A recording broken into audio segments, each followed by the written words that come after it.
50 শয্যার হাসপাতাল বালিয়াডাঙ্গি উপজেলা স্বাস্থ্য কমপ্লেক্স। সকাল 8টা থেকে এখন পর্যন্ত শুধুমাত্র জমিজমা বিরোধকে কেন্দ্র করে মারামারি নিয়ে আহত হয়ে হাসপাতালে ভর্তি হয়েছেন 21 জন রোগী। এর বাইরে ব্যবসা, গরম, কুরবানির বিভিন্ন খাওয়া দাওয়া এ নিয়ে ডায়রিয়া আক্রান্ত হয়ে ভর্তি হয়েছেন 15 জন। 49 জন ভর্তি হয়েছেন আমরা যখন এই ভিডিওটি রেকর্ড করছি। এর মধ্যে জরুরি বিভাগে রয়েছেন আরও 6 জন, মোট 55 জন। 50 শয্যার বিপরীতে 55 জন রোগী এখন বাজে সন্ধ্যা 7টা ভর্তি হয়েছেন।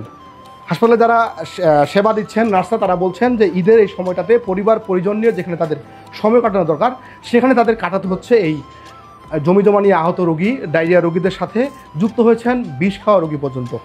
এদিকে ব্যবসা গরমের কারণে যারা মূলত এখানে সেবা নিতে এসেছেন তাদের এই যে আমার উপরে যে ফ্যানগুলো রয়েছে সেই ফ্যানের বাতাস কিন্তু কাজ করছে না। আমরা দেখেছি যে কয়েকটি ওয়ার্ডে কয়েকটি ফ্যানও কাজ করতেছে না। বালিয়াডাঙ্গি উপজেলা অত্যন্ত শান্তিপ্রিয় একটি উপজেলা, কিন্তু ইতিমধ্যে আমরা লক্ষ্য করছি বিভিন্নভাবে কিছু জায়গা জমি সংক্রান্ত ঘটনা ঘটছে, যেগুলো আসলে ইতিমধ্যে অনেক বেশি মনে হচ্ছে আমার কাছে। আর এই জন্য হাসপাতালের উপরেও একটি চাপ পড়তেছে। আজকে যেটুকু জানা গেছে যে 21 জন শুধু মারামারি করেই জায়গা জমি সংক্রান্ত বিবাদের কারণে মারামারি করে হাসপাতালে 21 জন ভর্তি হয়েছে।